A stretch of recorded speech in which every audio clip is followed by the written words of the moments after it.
Hey guys, welcome to the Magfed Ranch Paintball channel, and today I'm going to be doing a video on the Sconi or Killhouse FSR breech adapter for the TiPX pistol and why it is not Magfed worthy. Alright guys, but before we get into it, subscribe to the channel, smash that like button, share, and comment. Alright, let's begin. Alright guys, so before we begin, a couple things. I have this Sconi FSR breech for the TiPX pistol. I have one installed in this TiPX of mine already, okay guys? But I wanted to show you guys one just outside of the pistol, so that way you guys can see why it's not Magfed worthy, okay guys? So real quick, this is the original breech from our TiPX pistols, and you will notice that obviously it's not anodized black, or it's not painted black. It's just the bare aluminum. This one's dirty, I'm sorry guys, I haven't cleaned all the paint and dirt off of it, but as you guys will see that it's got just the cutout for the round ball, of course, right? So obviously this is not going to be first strike compatible. And also you'll notice that it's only got one slot open for a detent, right? A rubber detent to hold the ball in place. Okay, guys? Now, this is the Sconi. This one, I think I just got off of Amazon, guys, for around 30 bucks. I still see it available now for around $30. It's very similar to the Killhouse brand one as well, too. I don't know if it's similar or not. Maybe if one of you guys out there know if it is or not, you guys can comment on the video. But you'll notice that this difference is, of course, it has an FSR cutout on it, and similar to the original breech, it just has one slot cut out for the rubber detent. Okay guys, this upper hole, just real quick too guys, if you guys didn't know, it is the obviously the window to confirm, to let you know that a round is in the chamber, right? It's like a chamber indicator for our TiPX pistol. Okay guys, now why is this breech, or the Killhouse one as well, why is it not Magfed compatible? And guys, the main reason why it's not compatible is because of this cutout, guys.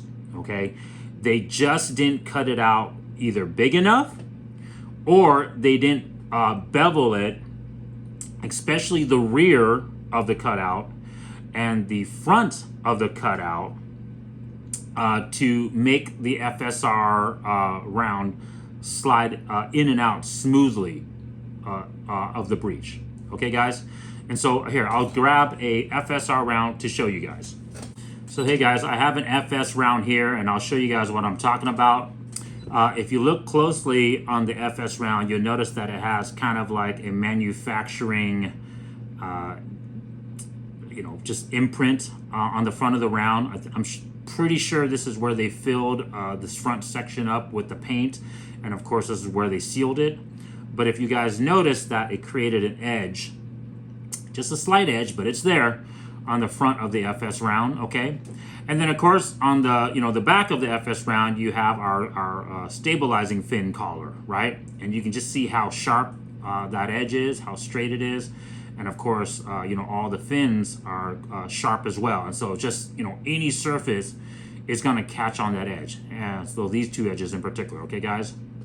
And so on this breech, on the Sconi or the Killhouse breech, if the round, obviously just fits in perfectly, then yes, it's going to feed properly, right? It's going to drop in and it's going to feed properly, and of course it'll work, okay? But this is the problem, as anything with the magazine. And real quick guys, the older TiPX magazines weren't FS compatible, but of course the new ones, if you guys get it from Tippmann, that says like the TCR marker compatibility. This is their 7-round magazines, but of course their 12-round magazines that are TCR compatible as well will work. Okay guys, all right? And so like I was going to show you guys here, this magazine obviously has the correct cutout to feed the FSR round, but as you guys can see, these rounds are going to come up at an angle. Okay? These rounds are going to come up at an angle. And so this demonstration might not prove it to you guys, because obviously I'm just loading it in, and there's just one round in the chamber. There's no air in this marker, by the way, guys, no CO2. Okay, so this one loaded properly, okay? This one loaded no problem, guys. But the problem with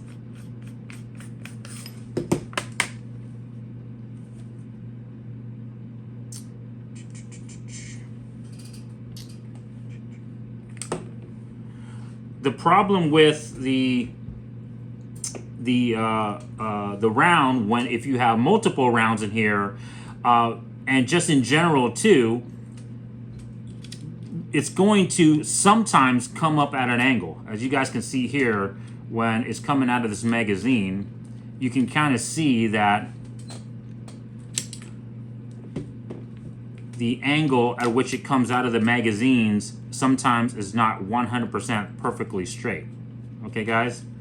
And the reason for that, once again, like I said, hopefully the manufacturers, Tippmann, First Strike, they're watching these videos, or just kind of obviously you guys are just letting them know. Of course, I'm trying to let them know as well. But you'll notice the follower on the TiPX pistol doesn't have the FSR cutout like the M17 mags.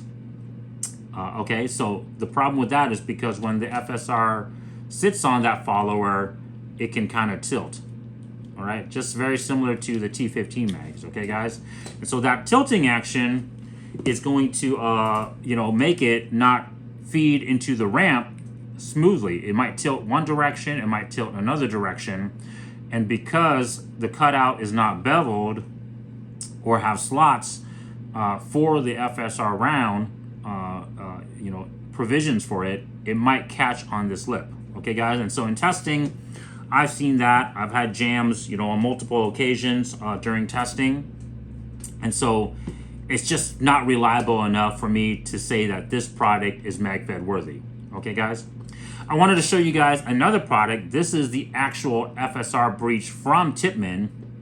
If you get their long ball kit, where it comes with a breech, a new spring, a 12-round magazine as well, you'll notice that the cutout on this breech has all those provisions that I was discussing. You'll notice that the front cutout of the FSR has a provision for that front edge. And then you'll notice that the rear of the FSR, not only is the slot, they cut extra slots onto the sides, just so that way the FS round will go in even smoother, but you'll notice that it's also beveled on that rear edge. And so it literally just drops in no problem. It wouldn't matter if it was, one direction tilted or not. It's going to drop in. Okay? And so that's why this one, I'll do a review of this one in another video. I just want to show you guys that in comparison, okay? But because of that cutout, not having the same, has the Tippmann cutout, that's what makes this thing unreliable, guys, okay? So yeah, that's the real reason why this thing is not Magfed worthy, guys. If you guys like this video, subscribe to the channel, smash that like button. Check you guys next time. Peace.